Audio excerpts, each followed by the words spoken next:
favorite band.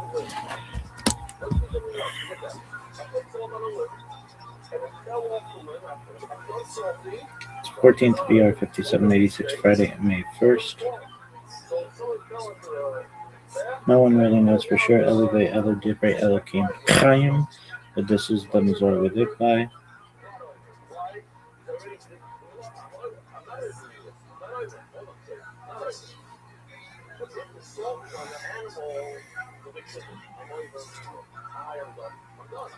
Rukatadana. Makama Shirkat Shana Bhaktavan al Sefarat Ha'omer.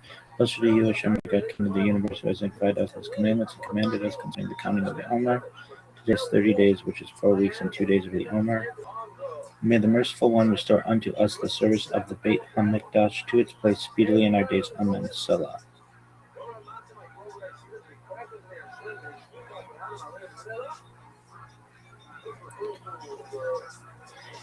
3761 Creation of the world.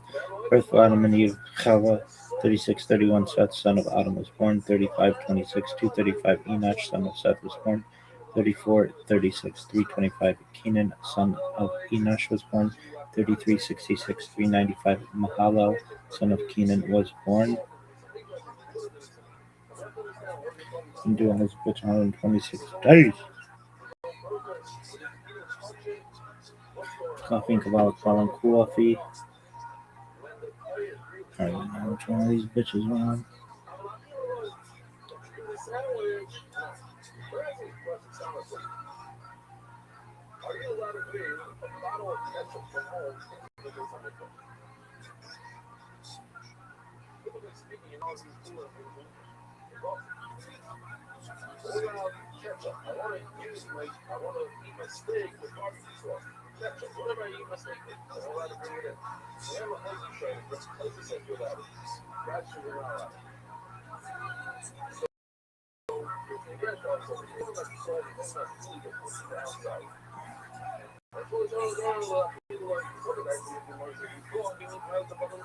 Necessary structure of reality.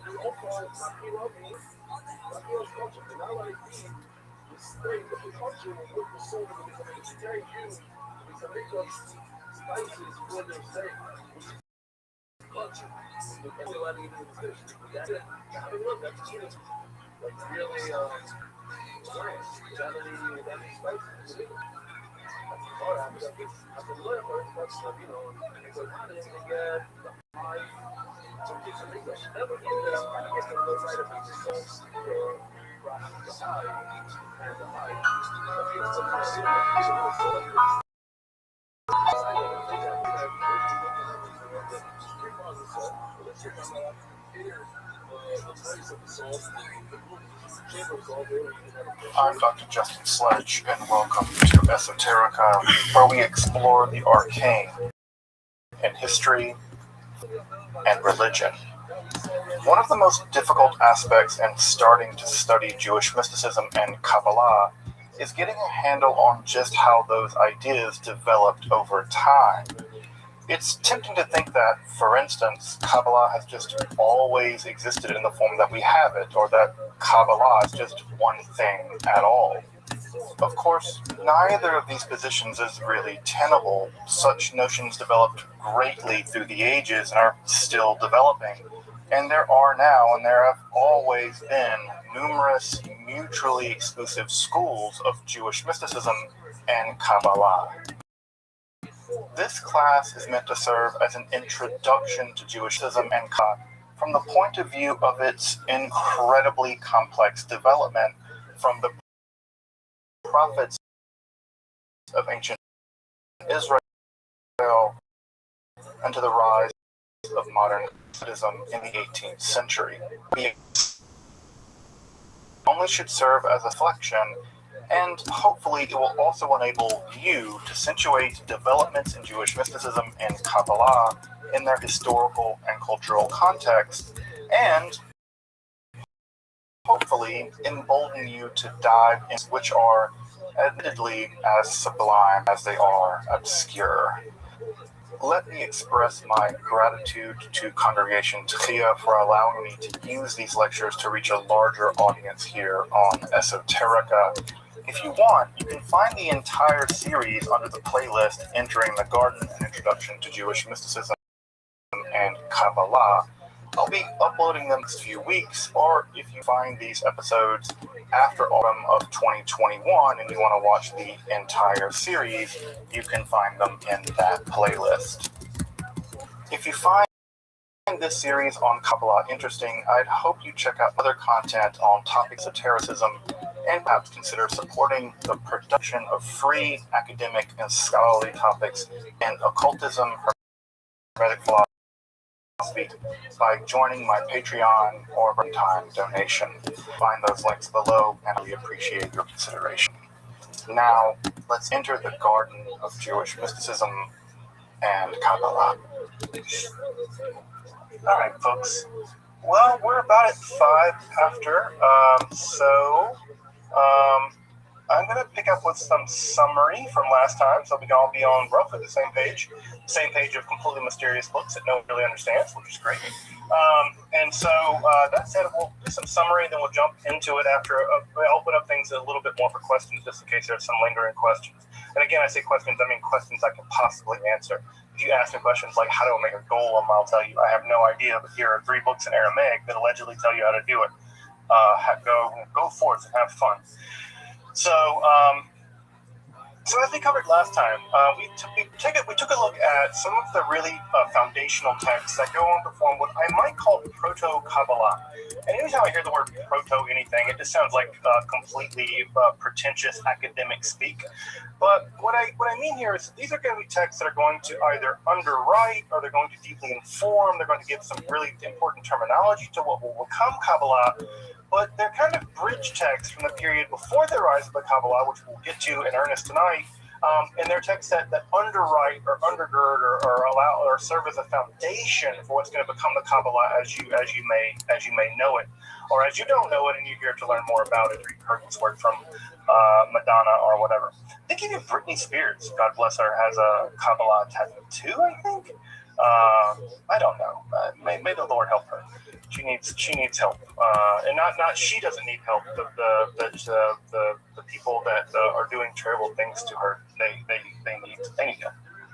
At any rate, the Sefer Yetzirah is probably one of the more famous of these books, and it's a very tiny little book. Like I said last time, in its normal recension, it's only a couple long, and it's a book of cosmogenesis, which is just a $2 word that means something like how the world came into being.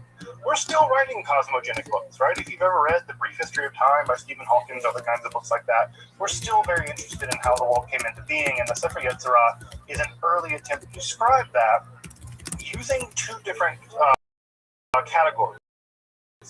The first category is the Sephirot of right, the Sephirot Belimah. And as I talked about last time, we're not sure what these are. What we do know is that they're not divine emanations. And we know that because the text never refers to them as such and never even sort of invokes that notion. That notion is going to come a bit later, and we're going to see it in full force tonight for sure. And the other, of course, is the 22-letter Hebrew alphabet. And what we have in the Sefer Yetzirah is a story about how the world came into being, with God using the 10 Sephirot of nothingness, probably mathematical terms of some kind, right? Some kind of math term, and then the 22 letters of the Hebrew alphabet, and using those together, God hews creation out of nothing. Now, I love this image of hewing. God is sort of like hammering away and forms something. And it's I've always this image to be very beautiful because it doesn't have this sort of God just went and then everything came into being. It's a kind of working class God in the mind, building things out of nothing with numbers and letters. And I always appreciate the working class God hewing the world out of being. This is the Rosie the Riveter God. This is not the aristocratic God speaking from a throne from on high. So I appreciate that image a lot more. The wobbly God. What we have, right, in these images of the undergirding structure of Sefer Yetzirah is that word and being have a continuity. That language and speech and ontology and metaphysics are connected in a very deep, powerful way. Parmenides This is echoing perhaps an idea going back to Parmenides, where Parmenides said that there is no difference between thought and being, between logos and antos. They're ontos and logos are the same. By the way, in philosophy, that idea has come roaring back in the 20th century and the 21st. And so, in many ways, we think of this as a pre-modern notion, but it's and a post-modern notion at the same time. The snake always swallows its tail. So, Sefer Yetzirah gives us an idea about how language and being relate to one another, and how being emerges from divine language. And again, the snake swallow its tail, right? It's also how one that speaks, us, we can also, because we speak, and if we can speak correctly, right? Not that I can, I'm Southern, but if we can speak correctly, right, we can force reality to our will. We can magically use reality to do what we want. And of course, that's going to underwrite the entire Golem legend. And that Golem legend, of course, we see all the way back, and at least as early as the Babylonian Talmud, where some rabbis were able to use Hilchot Yetzirah or Sefer Yetzirah to shape into being living creatures, whether they were a calf or a human being. Now, they're not perfect, right? Because we never speak as well as God does. I don't know what dialect of Hebrew God speaks, but we never speak as well as God does. And the idea, right, I imagine that God speaks Yemeni Hebrew. I always love the way Yemeni sound. They have this, they still separate between all the different pharyngeal and glottal sounds that have been well lost to both Sephardi and Ashkenazic Hebrew. By the way, the Babylonian Talmud says that if you can't pronounce the difference between an ayin and an aleph, that God doesn't hear your prayers. It's a minority position, but I do like the rigorous attention to linguistic detail on the part of at least that rabbi. At any rate, what we have in the Golem legend is you can speak being into being. We can speak beings into being. They're people and even other animals. And of course, if you remember back to that line in the Babylonian Talmud, it says that if you're really righteous, you can speak an entire world into being, right? So this is a really incredible concept. It's not just that you can create people, right? That's already miraculous enough. But you can create an olam. You can create an entire world. And so this is a truly tremendous idea to be found in Jewish mysticism, reaching all the way back to the Talmud and, of course, to the Sefer Yetzirah, as it appears sometime before the 10th century. I say sometime before the 10th century because there's a position, which I think I named last time, but there's a lot of debate about when exactly this text comes into being.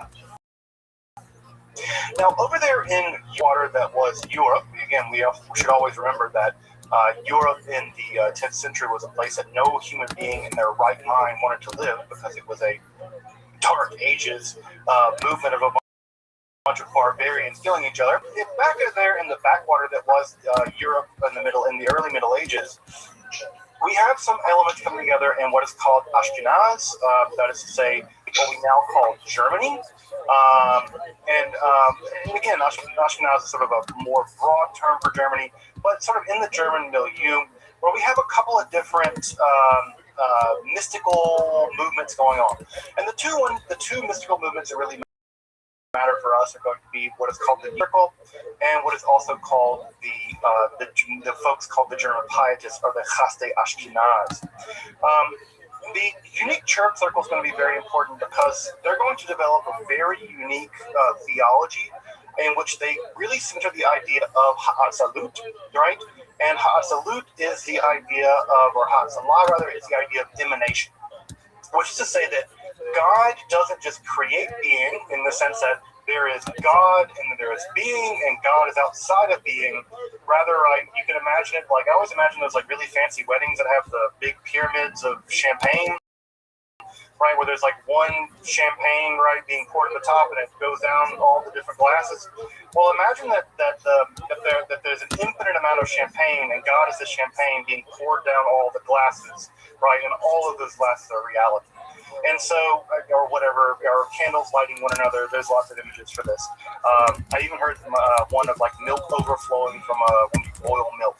I don't know who boils milk, but apparently people.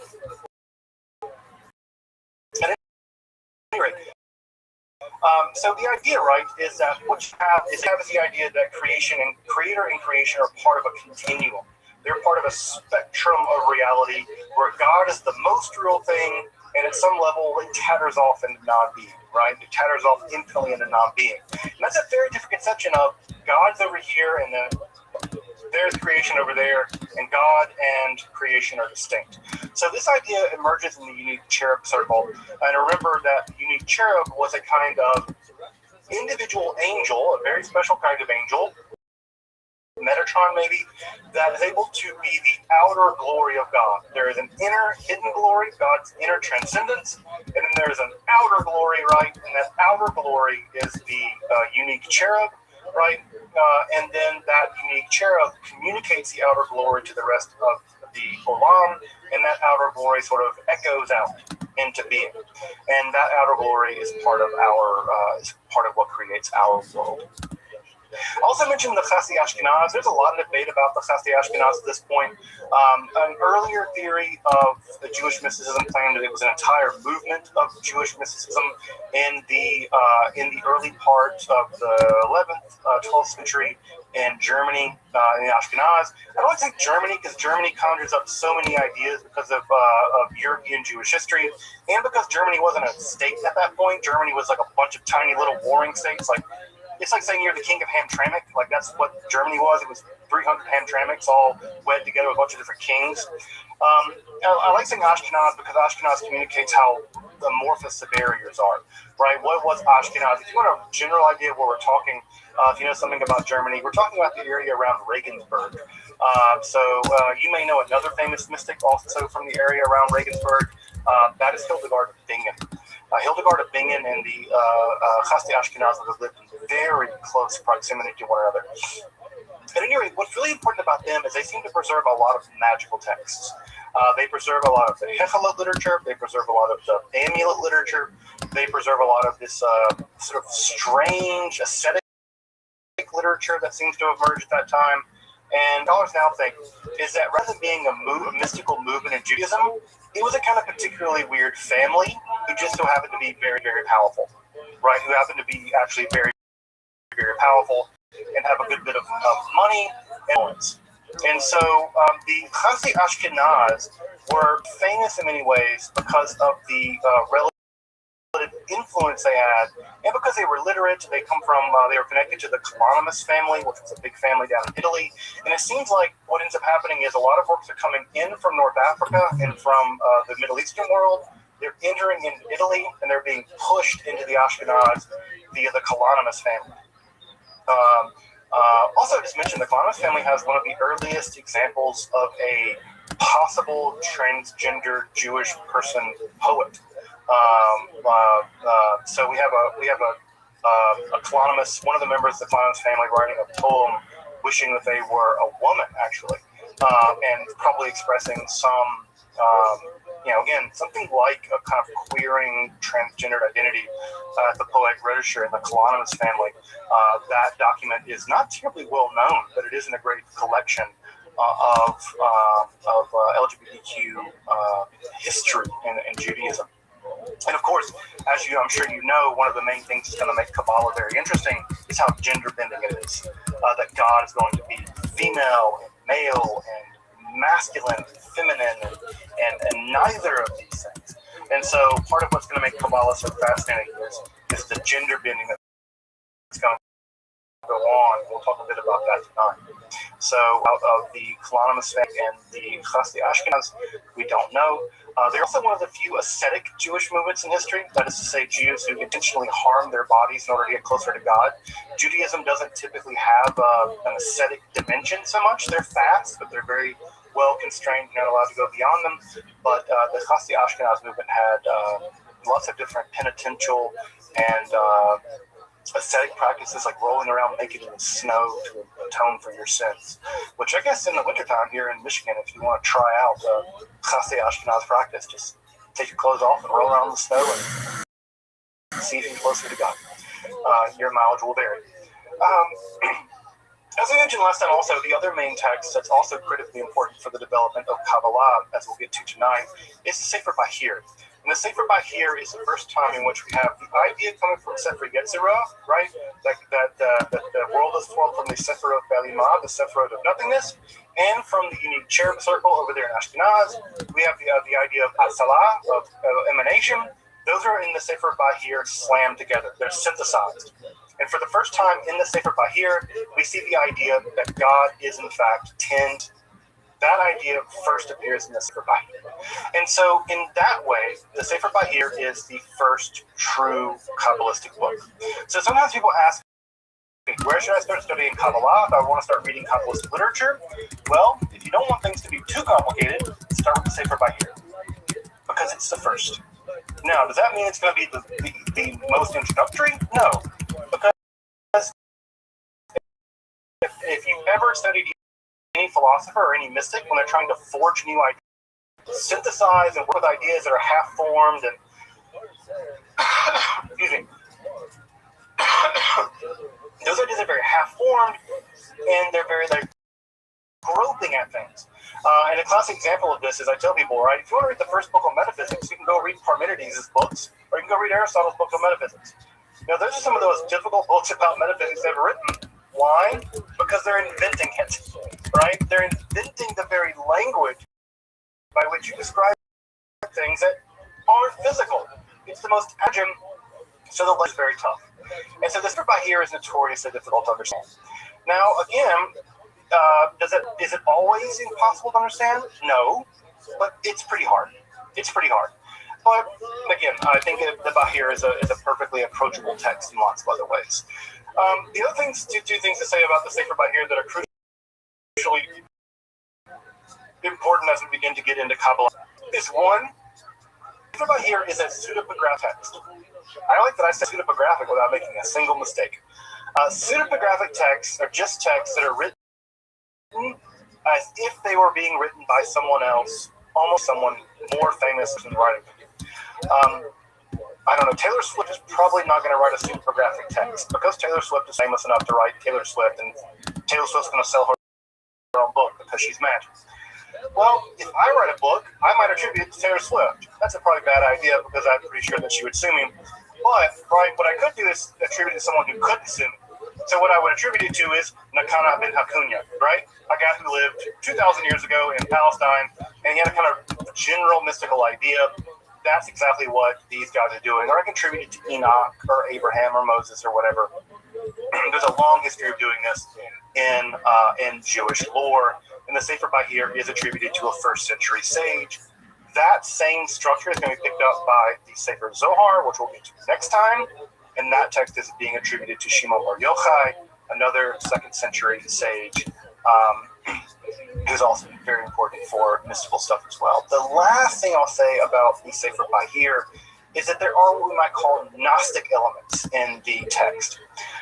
Gnosticism, as you may remember, was a religious current in the late classical world, and the late classical world, that second, third, fourth centuries, and it survived a little longer. In some ways, it survived even into medieval Europe in some ways. Then the Gnostic idea is the idea that there is the world is fundamentally dual, right? There is a good world and an evil world. The physical world is typically bad. The spiritual world is typically good. And the task is to get out of this prison world, right? We live in a prison world of physicality, and the task is to get out of that world. And we see some elements of that in the Sefer Bahir. And also, by the way, in the Sefer Bahir, it's one of the first times that we begin to see the idea of the feminine divine. It's there that we see Chokhmah, wisdom, being personified as divine. And that's going to be a huge shift in a minute as we get into the Kabbalah proper, because it's also going to be the time where the Shekhinah goes from not just being feminine gender grammar-wise, like it is in the Talmud, to being feminine gender divine-wise, the way it is in Kabbalah. So again, one of the things you'll see about when we get into Kabbalah is that often what makes Kabbalah very radical is not that it reads text in strange ways.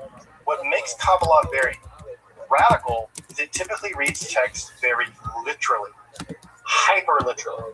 And so if Shekhinah is a feminine gendered grammatical word, they say, no, it's not just grammar, folks. That's being. Because the Torah never makes any mistakes, ever. Nothing's on accident. And so if the word is grammatically feminine, that means God must be feminine. Full stop. And so part of what makes Kabbalah so fascinating is not that it bends things around, and of course it does that too, it says how literal it takes things. And so we'll see that when we get into the Sefer Zohar.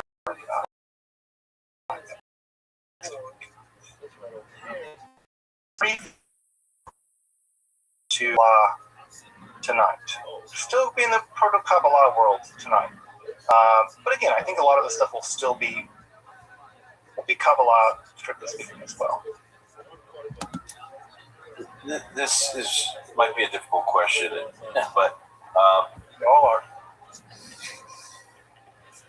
the authors of these texts, any idea or any speculation on who they might be? We have a lot of speculation. Sefer Yetzirah,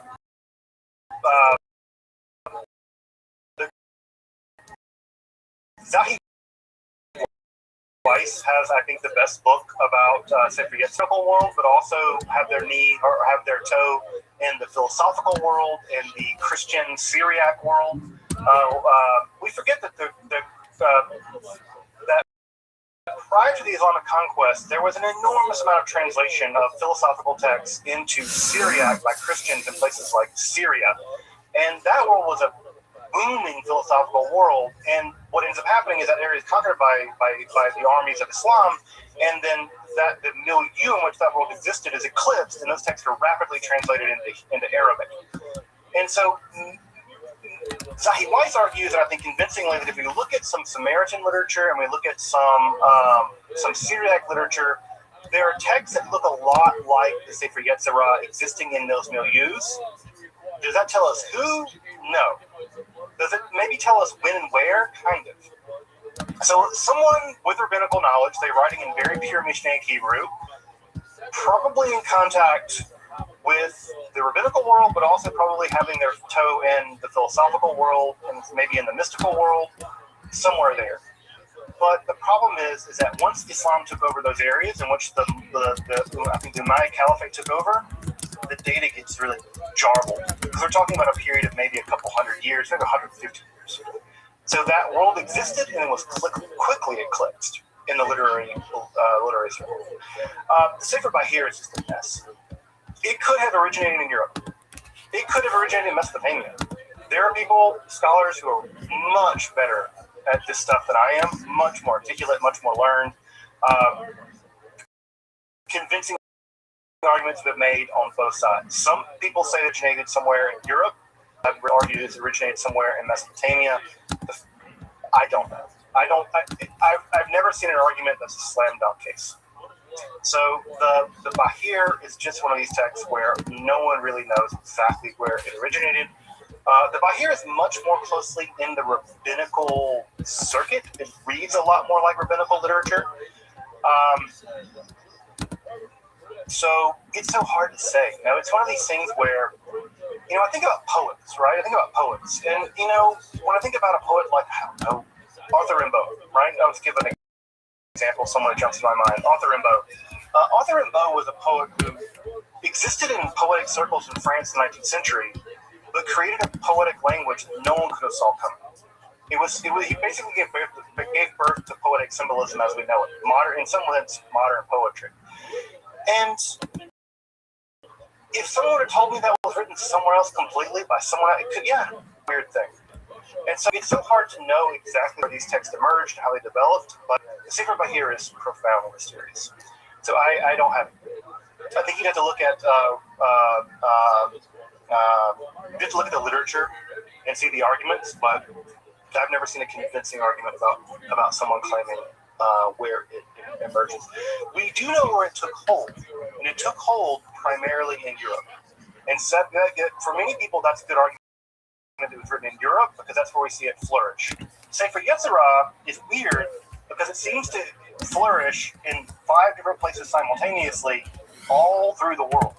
So we see versions of it. We see commentaries being written in Italy at the same time they're being written in Iraq. At the same time they're being written in Egypt. And you're like, how the hell did this text get to these different places so fast?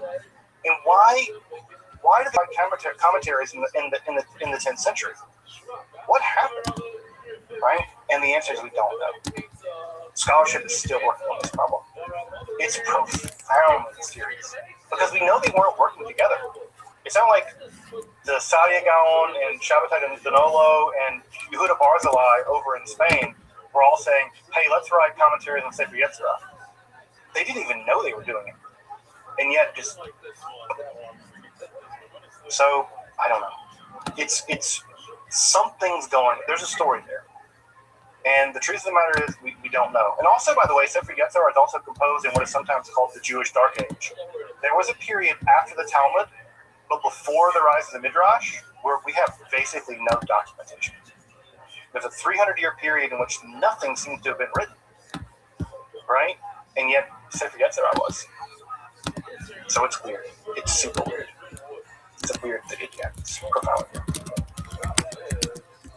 Again, and sometimes I tell people, young scholars who want to get into this field, they're like, is there anything left to do? And I'm like, you have no idea.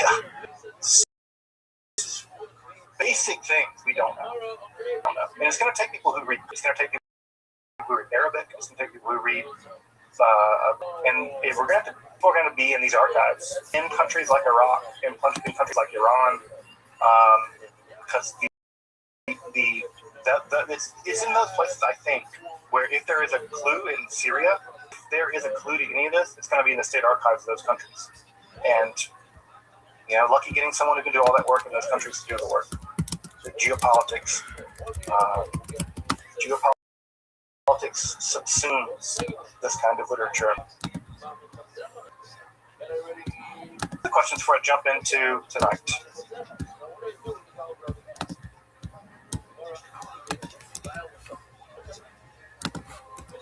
All right, folks. Let's talk a little bit about what Jewish mysticism looked like just before the rise of Kabbalah. Just a couple of social currents that are worth here. I don't have to tell y'all, right, that already by the time the Kabbalah appears, Jewish mysticism is already really complex. It's already intertwined. There are already several currents of it. Jewish mysticism wasn't one thing by the time Kabbalah appears. You have lots of currents. Sefer Yetzirah, Hafez literature, Jewish magic. Jewish mysticism in a broad way was already very complex by the time Kabbalah appears. So, in many ways, it has a lot to work with. It has a huge repertoire of things that it can work with. Secondly, the Jewish world, once Kabbalah appears, had already spent centuries being racked by what is called the Maimonidean controversy. Now, Maimonidean controversy, that's incredibly complicated, but basically what we have is a debate about the merits of Maimonides. Remember this, and you may have forgotten it, or you may not even known. Maimonides is one of the most divisive figures in the history of Judaism. Now, I know that now, there's Maimonides High School, and Rambam this, and Rambam that, and everybody loves it. That was not the case in the Middle Ages. They were people that were very pro-Maimonides, and there were people that were very happy to give Maimonides' books to Dominicans to burn them. Jewish communities went to the Dominicans and said, hey, we heard you guys burn heretical literature. They're like, yeah, well, here's some. And they gave them Maimonides to burn. So, in a big way, Maimonides was an incredibly polarizing figure. Very polarizing. Because on the one hand, many people thought Maimonides rationalized every aspect about Judaism away. For them, Maimonides took Judaism and just made everything into metaphors. And Maimonides didn't bat an eye at doing that. He would say, oh yeah, angels and demons are metaphors. God has a hand, it's a metaphor. Right? God has God is made of wind, ruach, it's a metaphor. Maimonides was happy to rationalize aspects of Judaism in a way that he did not feel conformed to his version of a kind of rationalizing Aristotelian worldview. Now, there were other Jews at the time who were like, hell no. If the text says they're angels, they're angels. You are not, Maimonides, you are not better than the Torah. You don't get to tell the Torah what the Torah means. If they're angels and demons, it's angels and demons. If the Chazal, if the Talmud says they're angels and demons, it's angels and demons. And too bad, Maimonides. You can be smart as who knows what. And you do not get to undo this. So the Maimonidean controversy tore through Europe, especially. And this was not a small matter. And we'll get into this maybe later on, but because many people were, I'll make a long story short, if you really think that a lot of this stuff is metaphors, angels and demons and the law and all that kind of stuff are metaphors, and if God is really just an unmoved mover in the center of all the void of space, making everything mechanically move around, do you really care if you pray at a church or a synagogue? You might not care. And so when they tell you, right, if you're a wealthy doctor, wealthy lawyer, court physician, wealthy poet, musician, and some guy comes along and says, you got to convert or leave, do you leave your fancy job? Or do you go, it's all about the same? Well, that happened. And many Jews felt that Maimonides led other Jews into conversion. He assimilated them, right? And again, think about all the things we've talked about in the 20th century about how many people love to hate on assimilation. Well, this formed a reaction in the Spanish Jewish world, especially the French Jewish world, where Maimonides really got, people really polarized the world, does Maimonides say. Well, one reaction to rigorous rational philosophy is a kind of romanticism. And we know that because we've seen it happen over and over and over again in history of philosophy, right? Gave way, right? The Kant, Descartes, the hyper-rationalism of people like Leibniz gave way to the romanticism of people like Goethe, right? And Schelling, and the 19th century German phenomenon, 19th century German situation. You can't imagine the Baroque ideas of Hegel as anything other than a response to the hardcore rationalism in a certain kind of way of Kant. So romanticism is always a reaction to rationalism in some way, and we see it actually have played itself out here in the 13th century. Also important is Jews at the time in Spain are living under the administration, at this time, are living under the administration of Alfonso X. Now, Alfonso X is one of these guys you probably haven't heard of, but it's actually really, really important in the history of a lot of things. Because Alfonso X was probably one of the most tolerant and curious monarchs in European history. He allowed for and encouraged translation between Arabic, Hebrew, and Latin. He was probably one of the most benign, enlightened despot. In fact, if you want to think of an enlightened despot par excellence, it was Alfonso X. He was called Alfonso the Wise. And again, also when you get these epithets right, like when you're Philip the Fair, or Philip the Bald, or Radu the Ugly, these typically are kind of accurate. And Alfonso the Wise was a pretty wise dude. And it's in his administration that Jews were probably allowed the greatest amount of civil freedom until Napoleon. So if you want to think about it in those terms, right, Alfonso X probably allowed Jews in his realm than any other European leader until Napoleon. And so Alfonso the Wise set up a relatively liberal, again, within the confines of medieval Christendom and all the things that go into that, but a relatively liberal world in which new ideas can be published, Jews travel, they could do things like that. Also, what's important to note about this at the same time is that Jews and Christians are living at an unusually close proximity, especially in Spain and Girona, and they're talking at a level that they really hadn't prior, and they really don't ever after. And they're influencing each other. Two things are really worth mentioning here. One is the Cathar cult, right? The Cathar heresy, right? Say heresy, whatever. Led dualistic movement of Christendom that lived at the very margins of Catholicism and maybe inside of it, and they were were not Christians against Muslims; they were Christians against other Christians. The Albigensians was a crusade against, in many ways, Christians, Albigensian Christians, Catholic Christians. And also what's important to note about this time period is this is the time period of the rise of the Marian cult. And I say Marian cult, just know that I'm using in a religious studies term. I mean the word cult in a negative way. I just mean as an intense religious movement. Say there was an intense spike in Spain at this time around the image and theology of Mary, and Mary adoration became intense at this time period, and around the early 30s, around Mary. there was a lot of like intense veneration of Mary at this time, because that's going to be a marketing point for the Jews, because Mary is very charismatic. People really like Mary. Catholic Church, they're about that, right? Marian intercession, Mary veneration proved to be enormously popular with rank and file people. Well, man, if the Catholic thing, what are the Jews going to get? You know the answer. Shekhinah.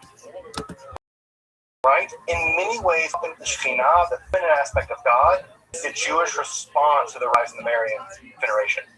Anything you can do, we can do better. You got the Mother of God, we got the feminine God.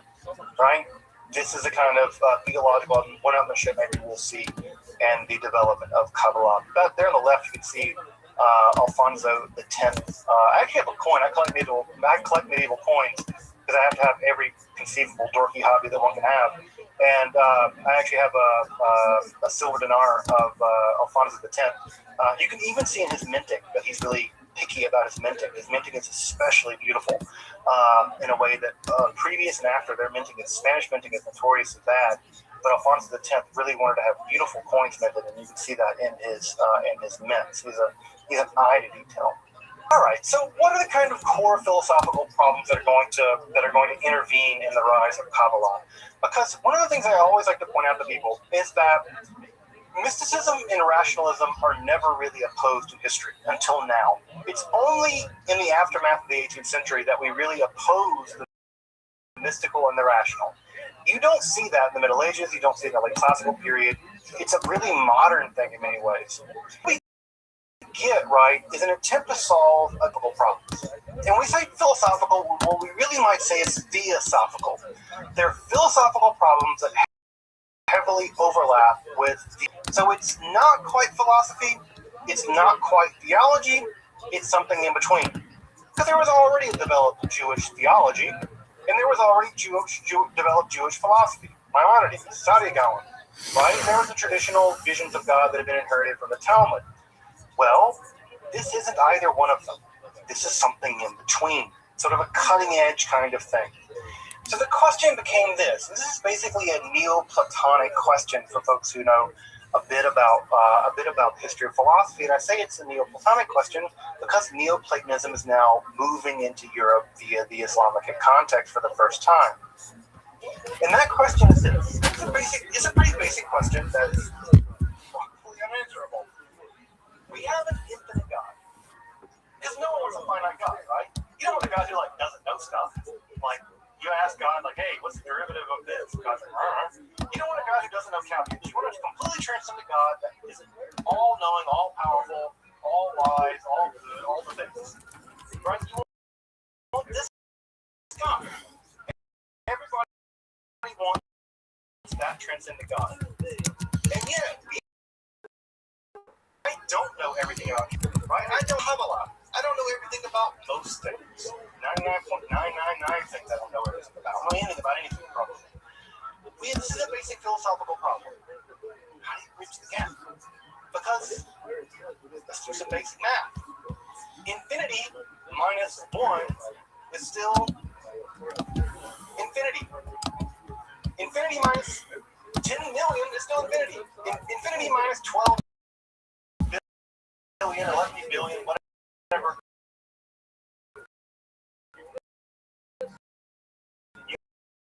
You can't subtract enough, right? You think about trying to pull this, you never get to it. And if you try to get, how do you bridge the gap? Neoplatonism is infamous for trying this problem by adding what they call hypostases. Hypostases is just a common word for things that are in between. They're things that are in the things that go from really complicated, right? Right. So this is the most simple one here on the far left. This is the system of Plotinus, the very famous Greek Roman philosopher from the 3rd century. And then by the time we get to the Orphic philosophies, right, this very small image, you can see how very complicated this has gotten. Now, right, these are just intermediaries between us and God, between the one and the sense world. Now, if you look at this image, right, or this image, and this image, I bet you can already see where we're going. If you've ever seen an image of the Sephirot, the tree of life, right? You see how these look the same? They're starting to look similar? It's because Kabbalists are going to solve the problem in a very similar way. Alright? Again, we have to end this weird modern idea that mysticism and rationality, mysticism and philosophy can't play together. They've always played together until recently. And this is a great example where they totally played together. Now, Kabbalah wants to, like I say, have its cake and eat it too. They want to maintain that God is, in fact, infinitely transcendent. They want to maintain that. And they want to maintain God is immanent, God of the Hebrew Bible that walks around in the cool of the evening in our day. They want to maintain God's radical transcendence and God's radical immanence. They want to have both. Because they have to have both. Because if God showed up to some guy and gave him a bunch of rules, God is immanent to this world.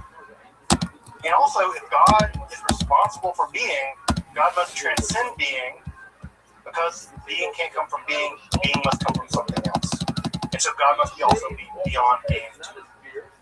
And how Kabbalah is going to solve this is by introducing three concepts that anyone here who's studied any Kabbalah already has heard of. But you may not know why they're there, right? If they're there because they solve these three philosophical problems. Now, solve them is a strong word, but in the mind of the Kabbalists, they solve them. Here he has the side of the slumber. He puts it on the bread. He looks at it, goes to tire.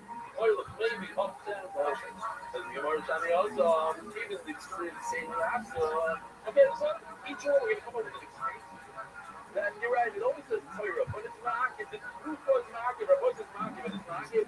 Obviously, I see it, I have a feeling it's market. That's in the right way. It's something important.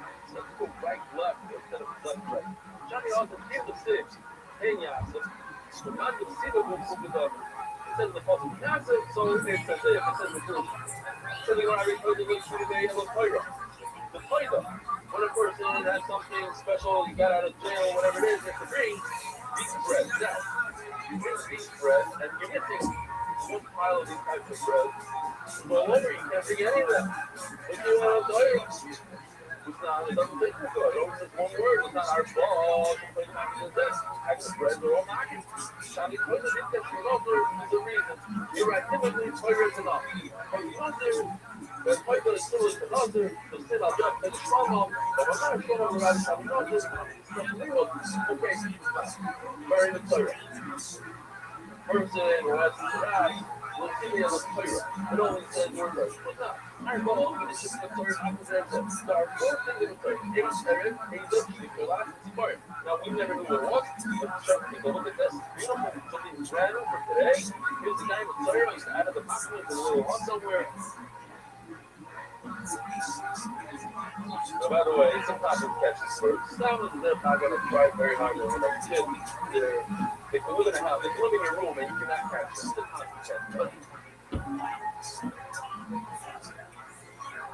them. You have to take a bird, switch the azole, and spread the material. Now, I'm find out more than we're going to learn here. Got one bird by way, the bird, what do they call it? Everything. Including his eyebrows. Somebody else to see. So the four of us, let's say you don't have any of you can spray the guy. Then the other thing is, so the word Ia is very, very strong. Sorry, you're not assuming it's very similar to the word Kuka, it's very, very strong. It says fire on your eye, but you can see it before. See the fire. Very before so now we're just more a list of things that before we're talking about fire and now we're talking about Kuka.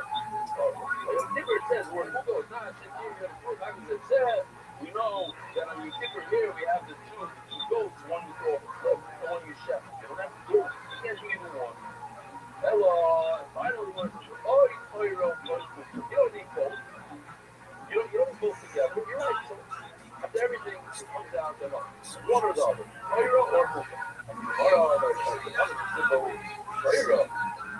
There's certain things that are further than enough action, right? I got like the Emorium of all words. That can tell me that the word prayer by itself is not the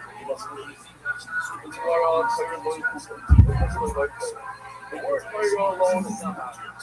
That's why you need a second word. The word kuka is strong enough by itself. Now, when we had that Gemara, so we had excellent plan. Gemara over there says, so it's excellent, meaning min, then why do you need the word fight? Fight by itself doesn't mean right. So Coach is over here asking questions on the spot, and he doesn't really bring an answer. So the Torah also is short rough. You're right. And the word Torah is going to come from a sort of rough word, which Coach doesn't talk to it. From one end, the Torah of Kuka, yeah. But the Torah of Kuka, Rab says in quote, Torah of Kuka, I'm talking about what he meant to, but that was just Torah. Even if the Torah says the word Torah, the Kuka in, but you must have a second word for Kuka. The same word is Kuka. If it says Kuka, then it means it's not. It does take Kuka out of paper for Torah or not. It's not right. So that's what. I carve it and says the word Torah. Kuka, it's not right. Where is this? Kuka,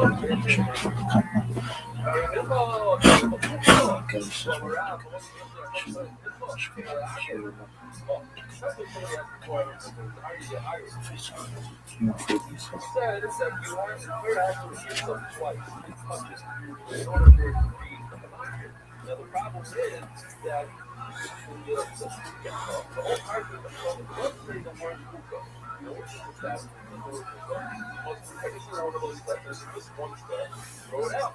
So then why do you have to repeat it twice? Like it's enough to say kuka. You must do it. You don't have to repeat twice. You don't have to want to do that little bit because there is like the life. And also, the kuka after excuse? No, you're right. Just kuka by look at that by the eating part, not the by the part. It doesn't refer to the giant list of 4 digits. Very little on the hotel, so let's get that. But also, it's only by the eating part. Now we know it's not shit on how you do that. You need to have all 12 bread. You only have 2 bread, like a mother is not any stuff. So the 200 there, and the 2 spools of the money road that have the screen. If you have 1, it's not good. As long as I'm the death, you have to get 12 bread, you don't have any money. You have to just put your money and not put bread. You're not doing anything. And the word kuka is by the eating part, not on the other part. Hello, no point in this about it. No, but this kuka, I don't care where it's at. Even by the eating part, it's part of it. But for people, the woman girl, you're so the flour and the oil. The such Rashi over here, very important Rashi of the about them. Why do the players to tell us that you miss a little piece of the shemen or the flour is no good. But the problem is, because kuka, and I don't mean the special pure shemen. It has to be exactly as is. Because the person is sorry. If you're missing one grain of flour, I don't even get the flour. First is the concept of Ein Sof. This is the infinite hidden God. This is the God beyond all being. Ein Sof just means the infinite, right? Right? It's just the God beyond all being. This is the God that is transcendent, that is unknowable, that is beyond everything that you could ever imagine, and is beyond all linguistic predication. But you can't end there. God has to get to here. How does God get to here? God emanates out of that vast, infinite, beyond being, that vast nothingness, no thingness, right? God is no thing. God has to begin to enumerate. God has to begin to emanate out of God's self. And how does God emanate out of God's self? Well, God emanates out of God's self in 10 Sephirot. And those Sephirot are the emanations cascading out of the Godhead, out of the infinite nothingness of the Godhead, something. And bit by bit, a ladder is built, reaching down into being. And the very last rung of that ladder is God's presence, Shekhinah, feminine aspect of God, right? God pours out God's presence, and as God pours out God's presence, that in the shelter of that presence, right, is the imminent reality of God in this world, and in some sense is this world. That's a final mountain, this world. So the solution to this problem, the gap between the infinite and the finite, this Neoplatonic problem, Kabbalah is a very, very, very, very complicated way of solving that problem using these three philosophical devices. Ein Sof, Sphira, Shekhinah. Now we're going to greatly complicate that story as we get into this, right? But my argument is that if you want to boil it down to a basic problem, that basic problem, the gap between the finite and the infinite, and the basic solution are these three things. Now, when I say basic, not basic at all, and also when we get into Kabbalah, as we'll see, it gets much more complicated, right? So we get much more complicated. Let's talk about some of the early groups of Kabbalists at this time. The earliest one we can talk about, right? We may need to stretch this lecture until next time. That may have to happen. We're actually kind of going kind of slowly. We'll make what time we have, and we'll have to pick up next time where we leave off. We'll pick up what we like. We'll pick up next time. The earliest school of Kabbalah that we can recognize as such is what we call the Immune Circle, the speculation circle. This circle, folks, existed somewhere either in southern Spain, although more recent scholarship puts them, or more southern France, although more recent scholarship puts them in Spain. And this group of folks seem to have been a very small group of rabbinical elites focusing on these kinds of problems. For them, they also posit the idea that there's some kind of ladder gapping the infinite and the finite. And for them, however, that ladder is actually 13 separate. And what they do is they say that there are 10 separate, but the 10th separate contains 3 additional separate. Right? So they think that there are 13. Now you might be asking why 13? Well, because they're trying to solve another problem, and that other problem is that there seem to be 13 attributes of the mercy of God in the rabbinical literature, and they think that it's much more logical for there to be 13 attributes of God rather than 10. So they kind of roll the last 3 into the final one. It's kind of nested in there. Now that idea of nesting emanations within emanations, right? That's going to go absolutely bonkers in a couple hundred years. When you have nested Sephiroth inside nested Sephiroth inside nested Sephiroth, it's going to go out of control. Their metaphorical language really makes the Immune Circle really important is that a lot of their symbolic language, like the language of lights, flames, lights and fragrances, right? That when you smell a beautiful rose, right, it doesn't take anything away from the rose. Now, strictly speaking, I guess it does, but they know that, right? But the idea is that when you smell in the rose still stays the same, even though you get the fragrance. And so, in some ways, you can think about that the rose emitting fragrance is an image for the emanations of God in the world. In fact, this idea survived. If you've ever read the 13-petal rose, the idea that the fragrance is given off by the flower that is God, which, by the way, is a feminine symbol, right?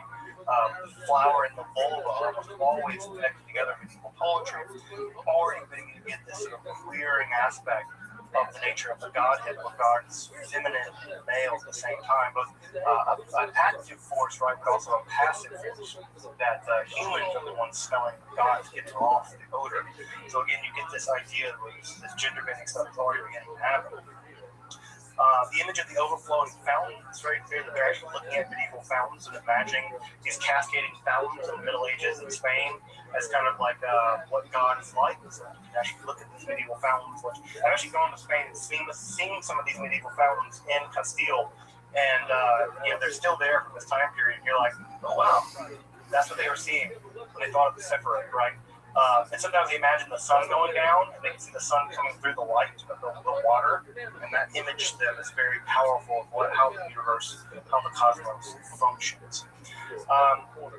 They're also very keenly interested in the sacred Torah. They do write some commentaries involving the creation of the golem, and they're very interested philosophically in how creation began and it persists. About 32 very brief works of the Yun circle, the earliest circle of Kabbalists there, probably in Spain, survived. Although some of their works are only a page long. The most famous work they produced was called a text called the Fountain of Wisdom, and the Fountain of Wisdom goes on to be reprinted and reprinted and reprinted well beyond the survival of the Yun circle. There's a book, I'll give a reference at the end. If you want to read basically the major works that have come down to us from the Yun circle, I'll give you a book that you can check out if you want to read some of their works. Many of them have been translated, some of them have been translated. The other major group here is going to be the Provence Circle, and specifically the Provence Circle being led by Isaac the Blind, who is also referred to as Saki Nahor, which in Aramaic means the one who is full of light. The idea is that while Saki Nahor couldn't see from birth, he could see from his eyes, but he could see with his soul, and the fact that he was blind was not his ability, that he had an ability. Because Saki Nahor wasn't deluded like the rest of us, Saki Nahor could see the inner structure of reality, whereas we just see a bunch of delusions. And so the idea that Saki Nahor was not blind, he was full of light. So I always like to refer to him as Saki Nahor rather than Isaac the Blind, rather focused on his ability than him. That's Rabbi Rothschild. At any rate, Saki Nahor thrived in the late part of the 12th century, and he is, so far as I can tell, the first full-time Kabbalist. He wasn't an adjunct Kabbalist. He was a full-time Kabbalist. He was a Kabbalist in tenure track. And we can thank him for fixing the amount of the Sephiroth. He fixes it to 10. After Saki Nahor fixes the number of Sephiroth to 10, he uses a verse in the Hebrew Bible from 1 Chronicles 29:11 to fix the number of Sephiroth to 10. It never changes after that. Never. Saki Nahor basically sets the stage for Kabbalah, at least in terms of eliminating the amount of Sephiroth that there are. And what he argues is that the Sphirot actually existed prior to our world. They're a bridge to our world. So God exists in God's utter transcendent state. The Sephiroth are a kind of intermundia. They're a world between worlds. In our world is what is connected by the ladder of the Sephiroth to the world of the transcendent. So, and this will be a debate, by the way, a lot in Kabbalah, is to what degree do the Sephiroth exist in our world or beyond our world, or are they a part of our world? Do they transcend our world? In which world do they exist? Do they exist before or after creation, right? When God said yes, or does that inaugurate the development of the Sephiroth, or do they exist prior to that? Saki Nahor actually argues in a really dramatic and really ingenious, there's another word for it. What he does is to prove this, that the Sephiroth existed prior to our world. Saki Nahor actually goes to the Hebrew Bible, to the book of Genesis, and he describes how the very first chapters of Genesis, the creation story, do not describe the creation of our world. For Saki Nahor, the Genesis creation story, let there be light, and there was light, and there would be lights, and there was a firmament, and all this stuff. For him, that's not our world. That's the world for our world. So the Genesis creation story, the first Genesis creation story, describes the world. In fact, the second one too describes the generation of the post-divine world, the world after God is utterly transcendent, but before our world comes into existence. Now, we're very lucky because our world mirrors that world. And therefore, the Genesis story does double duty. Read on one level, it's the story of how our world came into existence.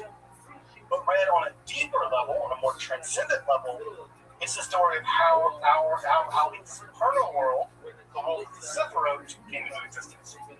And so if you know how to read it correctly, according to Saki Nahor, in this very esoteric way, you can read into the Genesis story the preternatural coming into being of the world.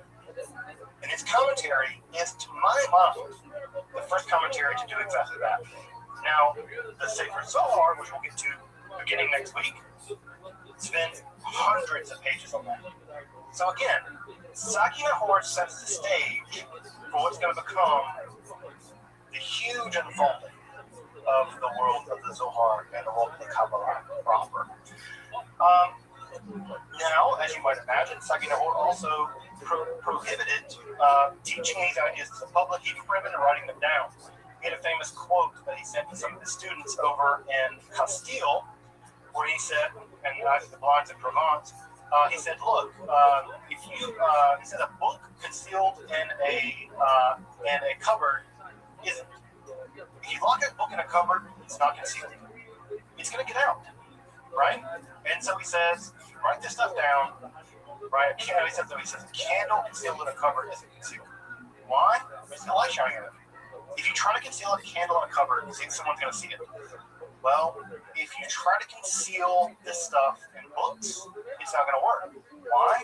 People are going to find the books. People are going to publish the books. They're going to copy them. And so he's the first person to actively forbid the writing down of Kabbalistic ideas. And it was for a very brief time successful. Let me focus on the phrase very brief, right? Very brief. Because as soon as it gets over the border to Spain and Girona, the brothers, the Kabbalists over in Girona, immediately began disseminating this material. And what ended up happening is they further disseminated and they further write it down and they began to disseminate it. You can see here, this is an image of the Girona synagogue, which is still there in Girona. I've been there. It's very weird to walk around in the old Jewish sections of Girona knowing that Kabbalah was basically birthed there. It feels like the walls are Kabbalah at some level. And trauma, considering how many Jews were evicted from those areas. Rabbi Azrael, one of the Sagi Nahor's students, systematizes the Sephirot for the first time. And not only does he systematize the Sephirot, he systematizes the very earliest doctrines about the Sephirot into what is basically a Kabbalistic catechism. When I say catechism, I mean catechism. Question, answer, question, answer, question, answer, catechism. Again, Catholics and Jews, they kind of talk to each other. Catholics about that catechism life. Well, right, many Jews look to scholastic literature with its question and answer structure, and they copy it. And Rabbi Azrael is one of the first to really systematize, for the first time, Kabbalah, and in many ways produces the first systematic account of how Ein Sof gives rise to the Sephirot, and how the Sephirot gives rise to our world. So it's something like an early Kabbalistic catechism. It's a really fantastic little text. Also, one of Rabbi Azrael's students is Nachmanides, who you probably know as the Ramban. Right? Ramban. Nachmanides is one of the most famous Bible commentators in the entire Middle Ages, and he's famous for pointing out mystical parts of the Hebrew Bible in his commentaries. Now, his commentary itself isn't overtly mystical, but he always says, right, if you know, you know. He always points to these very clear instances, right, where there's a Kabbalistic thing happening. Here's a thing, here's a thing. There are these signposts in his commentaries telling, right, that there's a Kabbalistic thing that's a secret here. And in many ways, Nachmanides' commentary, his very mystically imbued commentary on the Hebrew Bible, goes to great lengths to making the Kabbalah more mainstream. And we're going to see this be an issue, right? Kabbalah has always had a PR problem. It's always been the case that it's been very alluring, but rabbis have always been pretty skeptical of it for many years. In Nachmanides, one of the main things he does is he legitimates a lot of Kabbalistic ideas by including them in what was taken to be one of the most definitive Bible commentaries ever written. So sometimes you don't have to innovate a thing, sometimes you can just legitimate a thing. And by including it, by legitimating it, by the way, we've already seen that happen with Sefer Yetzirah, right? Sefer Yetzirah basically became part of the Jewish canon because very famous Jews like Barzillai, Shabbatai Rolo, and the Sadia Gaon all wrote commentaries on it. Well, if they wrote commentaries on it, it must be good. It must be true. Well, ditto, if Nachmanides has written, right, if you understand this, right, al pri derech, right, if you understand this, right, al pri derech emet, according to the way of truth, then it must be some Kabbalistic thing that must be important. Also, Jacob Shushan is important here as well.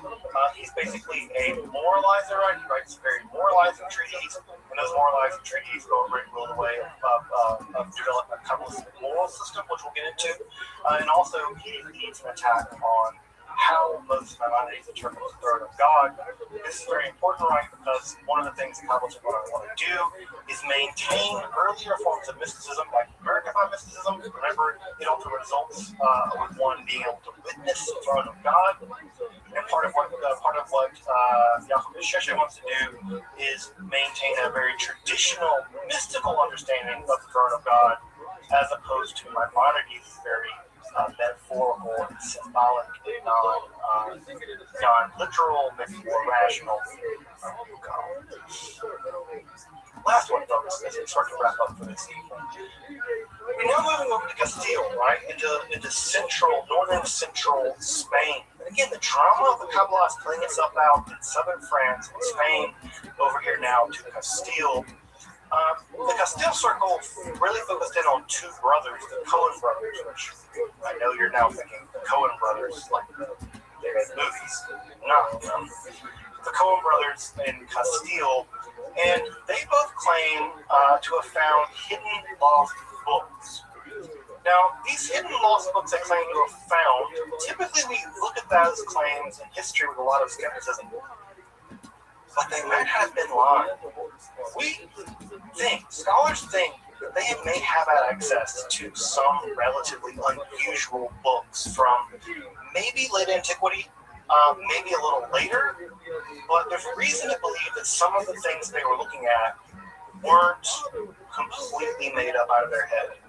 And what we get in Rabbi Jacob is a very interesting interpretation, a very esoteric interpretation of the Hebrew letters. That idea of an esoteric interpretation of the Hebrew letters we've already seen in the Sefer Bahir.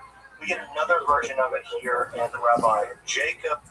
And in Rabbi Isaac, we get perhaps one of the most shocking books, I think the most top 3 shocking books ever written in Judaism. This is a book called The Treatise of the Emanation of the Left-Hand Side. And what Rabbi Isaac argues is that flowing down the left-hand side of the emanation structure of the divine is evil.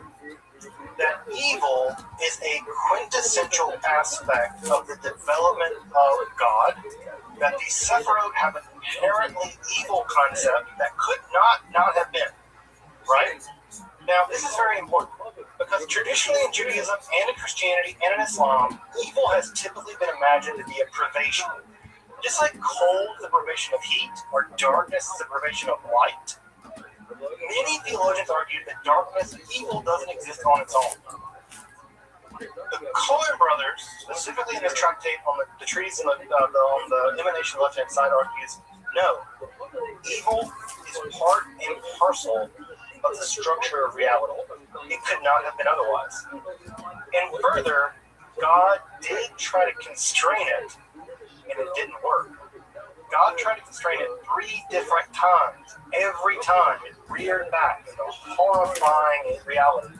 And the 3rd time, what ends up happening is there's an entire alternate Sephiroth system on the back side of the Sephiroth system that's evil. So imagine the divine system, right, with like all the little, the dots of the Sephiroth. Well, imagine they have an inverse version. That inverse version is evil, right? Now the first 3 are destroyed. God destroys them, but the rest remain. And the last 3, the last 7 that remain are demonic forces that still halt our reality. And those demonic forces are part and parcel of the necessary structure of reality. So this is where evil is actually primordial. Evil existed before creation itself, and it won't be here until creation is destroyed. This idea, right, the idea that evil is primeval, seems to have really been influential in the development of early Kabbalah, and the idea that evil is fundamental to reality is going to go directly into the Zohar. So what's going to end up happening is this evil is going to be here basically until the Messiah comes, and this world is completely transformed and purged of that evil. So insofar as it is a reality, that reality is penetrated, inherently logically penetrated. Now, the idea, right, is that we can resist that evil by doing the mitzvah. This idea coming from the true examination left inside says when you do the law of God, when you follow the Torah, you're not just following the rules of God. What you're actually doing is metaphysical warfare against evil. So when you observe Sabbath, when you lay tefillin, when you give money to the poor, you're not just doing a mitzvah.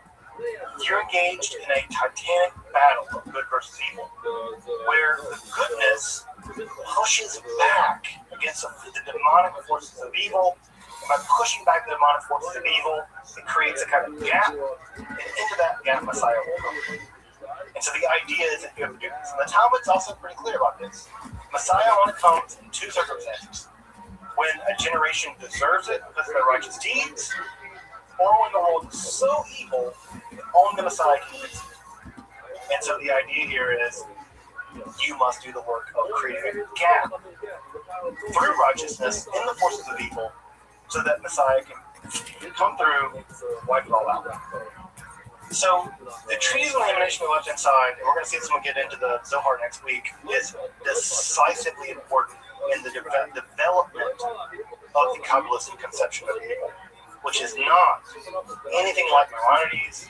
It's nothing like St. Augustine. It's nothing like the proponents of Al-Ashari in the Islamic tradition. This is a rigorous idea that evil is real, it's part of reality, and it must be actively resisted. Again, look at some Christian theologians of the Middle Ages and see also their focus on evil. Right? You can even see the art in the Middle Ages, right? Where have you ever seen the art of the crucifixion, right? You can see that around the time of the early Middle Ages, Jesus is hanging on the cross looking very serene. But by the High Middle Ages, he's bloated, green, he's dangling almost in a Y shape, his body is frail and broken. Evil becomes a huge conception in the 13th century in Spain. And we can see those ideas beginning to leak into the Jewish sphere with the treatise of the Animation of the left-hand side. It's in this circumstance, folks, as we start to wrap up this evening, I'll take some questions. I'm sorry, went a little bit longer than normal. It's in this circumstance that we meet Moshe de Leon, right? In Castile, in the middle of the 13th century. And it is around Moshe de Leon that a book called the Sefer Zohar was composed. And if you know anything about Zohar, anything about Kabbalah, this is the central text of Jewish mysticism, the Sefer Zohar. And I will say, in many ways, it's the last text to gain universal recognition by all of the world's Jews as scripture. I'll say that once more before we end for tonight.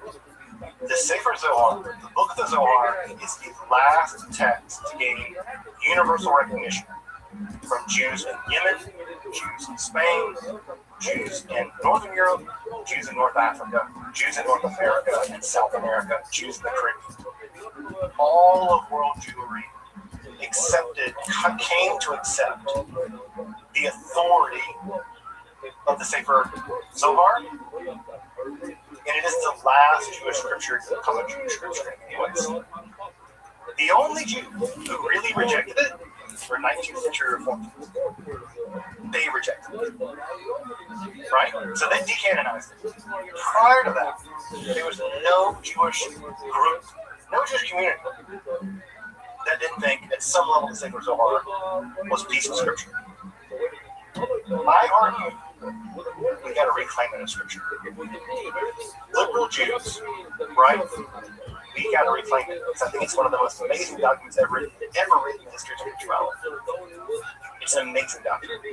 We should reclaim it, and we should reclaim it because of what it does with gender. We should reclaim it because of what it does with language. It's a postmodern text in many ways. We should do it for what it does to all the amazing things it's ours. We should reclaim it because it's ours. And it should not be the unique purview of the Haredi world to claim that it's theirs. I think it's so harsh to claim it's part of our scriptures too. And so we'll get to it starting next time. Just some text here on early Kabbalah if you're interested. The Joseph Dawn book, early Kabbalah, I will say is pound for pound single best book of Kabbalah, early Kabbalah you can get. Yeah, the early Kabbalah, yeah, it's pretty aptly titled. He covers a lot of the stuff. The treatise on the emanation, the treatise on the emanation left hand side is also in the early Kabbalah. There's a really great book he has on the unique cherub circle. The guys that invented Ha'atzlah, emanation.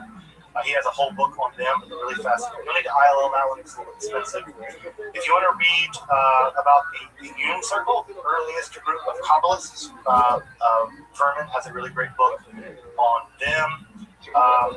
The entire text of the Sefer Bahir is reproduced by Kaplan, although I will say that my caveat with Kaplan is that Kaplan is a practicing Lurianic Kabbalist. We'll get to Lurianic Kabbalah in a few weeks. And he kind of reads back into literature like Sefer Yetzirah and Sefer Bahir, later Lurianic conceptions that distort them a little bit, but still a good text, still a good translation nonetheless. And I reproduced the cherub circle down there with Joseph talking. All right, next week, folks, we get to the big one. We're going to spend an entire session on the Sefer Zohar. I could do an entire class on the Sefer Zohar. And easily do an entire class. I could spend the rest of my life studying the Sefer Zohar. But we're going to spend an entire class on it. I'm doing my very best to get you oriented to it, so that you can feel confident, at least beginning to get into some of the sections. Because it is an intimidating text. And I'll admit, it's the single most intimidating text I know of. Like Hegel, Fisher-Price, compared to the Sefer Zohar, right? Like just phenomenology of spirit. It's like training. So that's it, folks. Sefer Zohar next week. Welcome back, and thank you for joining me as I explore the garden that is Jewish mysticism and Kabbalah. Again, if you'd like to support my work of providing accessible, free, and scholarly content on topics like Kabbalah, alchemy, and the occult, along with magic and hermetic philosophy, consider supporting my work on Patreon, or perhaps with a one-time donation. You can find those links below. Until next time, I'm Dr. Justin Sledge, and thank you for watching Esoterica, where we explore the arcane in history, philosophy, and religion.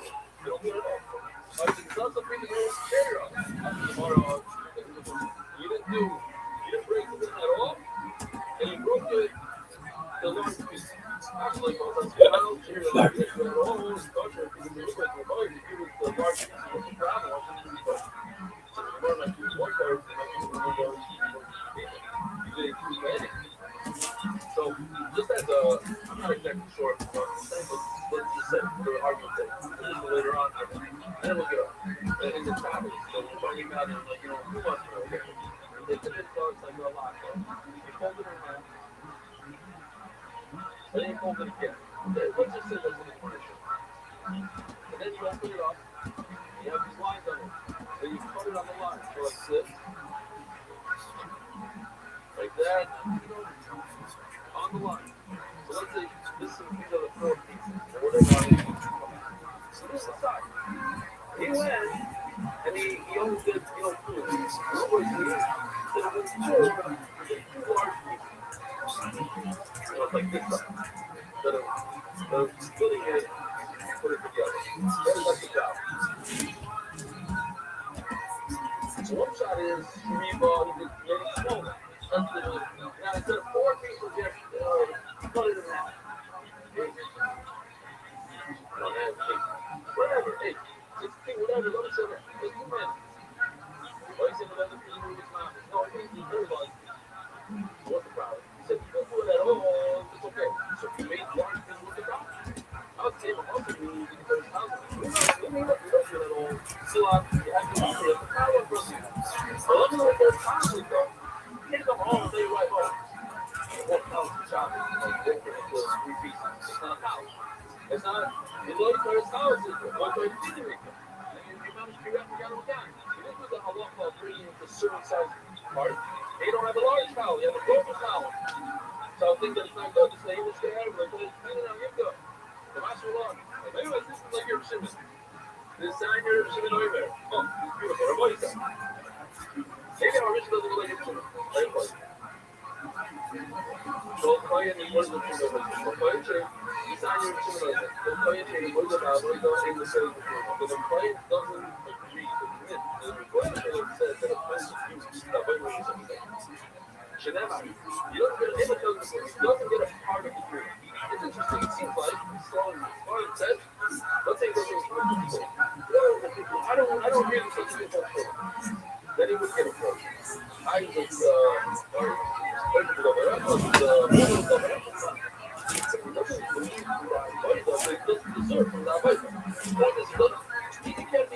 can't say, oh, I want a part of this miracle. You don't even believe in some of the things that he's supposed to do that he did.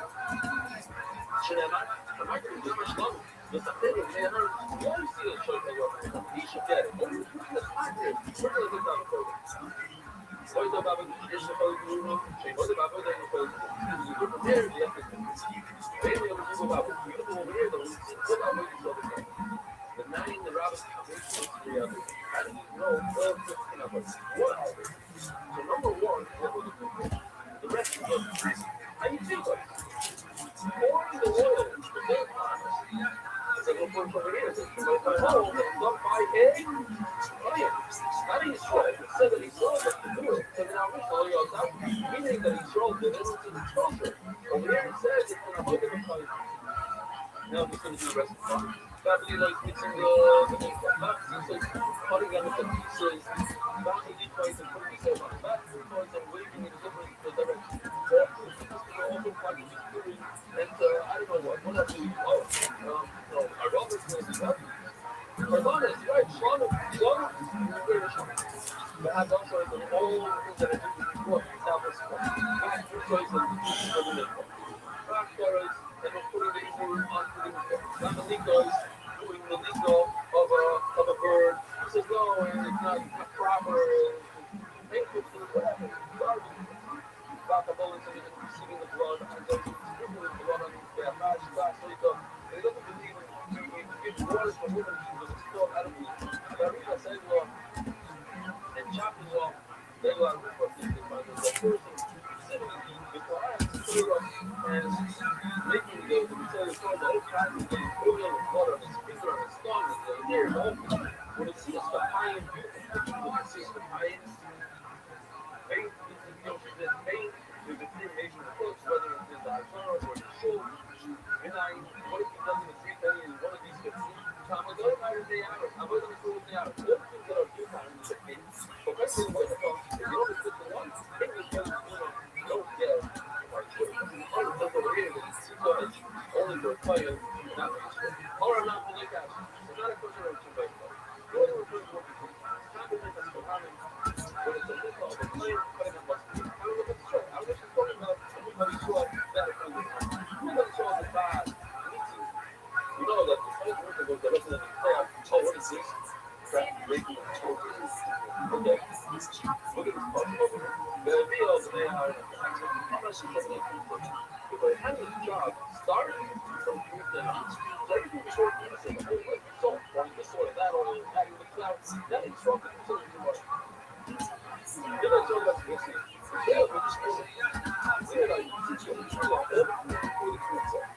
stirring the oil, heating it to charity. I don't know, that's easy. Oh, when it comes to the ritual of the fire where there is no pizza, it goes directly on the fire. So this whole country is going to fight with the fire. So then, why do you think we're picking up bad fire? Before by food of all things fire and not in this world, that's what you're going to go for. Oh, they're all going to touch down, they're the shot, they're going to do something. I don't even know that he's going to play it. How do you know that you have to pour oil for the first time? Maybe it's probably, I can't go from the way those are from the big show. How often cherries are? I'm not sure. So just like the straw because good by Israel, so you were the kindness. Because should be good by Israel. Regarding our not in some place, it's slightly different. We're not talking about we're not making a difference between Israel, football, and it's not football, rather than talking about the people that the two or three of these all the players in the numbers, you don't want to go directly to the player.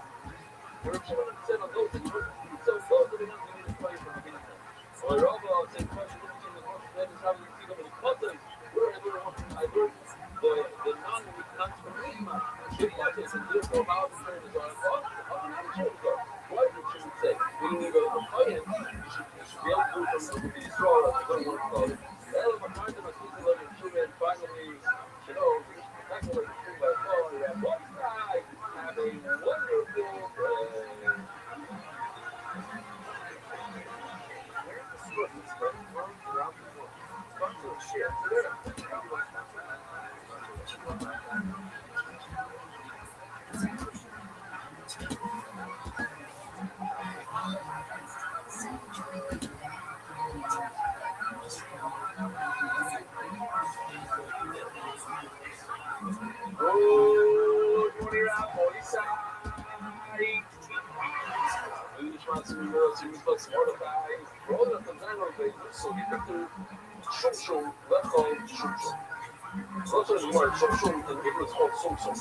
It's the smallest.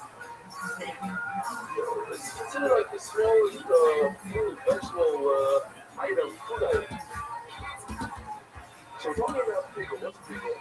The first thing I'm looking at is about the pickle itself. But I'm gonna take as it goes itself. I just put it on the stay-on. It says this time, I'm going to eat the shirayim. I'm going to eat the leftover, whether it's leftover dough or the leftover flour. We'll eat this flour, the leftover tomorrow. Now, we don't think no meat today. So we'll go what you're watching, it's like an item, like a pasta. You don't eat it today. So if you think about tomorrow, it's already outside the minute time. So that's big old. And if you ate it right now, today, yes, butter. Why? Because you already had that thought you can eat it tomorrow.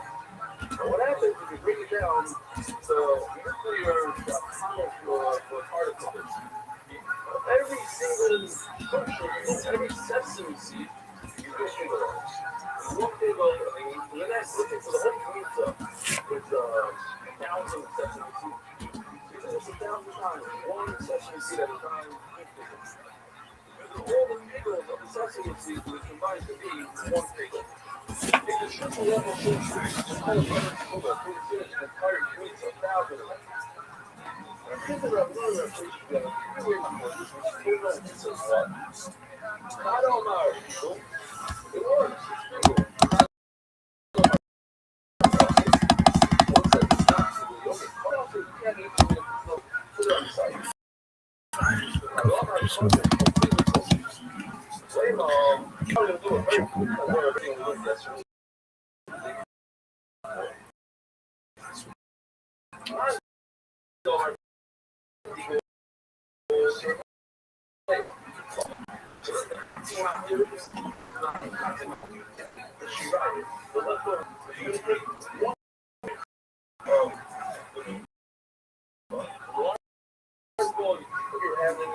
And look like the snakes you're seeing is what's cooking the small bit.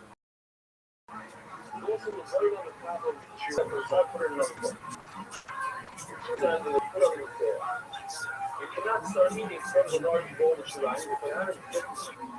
So it's like roll up out of it. But they can only eat it after they put the pizza on the crab and they went on the crab.